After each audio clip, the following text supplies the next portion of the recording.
Bwana Erikiz, yes. Buka kiasi manze. Bwana, unajua leo tumelipa mshahara na kujua na mambo ya ulevi. Na ningependa nikusaidie. Unajua nyumba yako sasa ina kiti kwa nyumba, si hauna kiti. Mimi ningependa uende ununue kitu weke hata kwa nyumba. Si unajua venye nyumba yako haina hata kiti?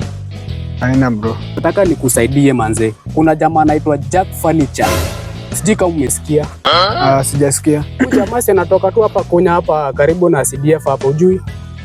Hapa tu Kunya. Utapata furniture mzuri kama kiti, vitanda na vitu zote. Tumie pesa vibaya. Tuonane bro. Nimekuget bro. Safi haina mambo. Poa.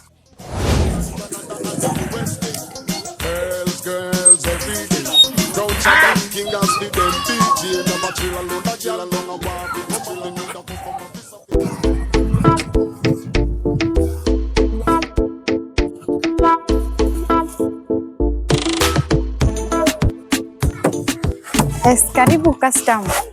Wewe ndio uko hapa? Niko hapa kwa Jack Furniture. Naona mko na vitu hapa. Hapa tuko na vitu.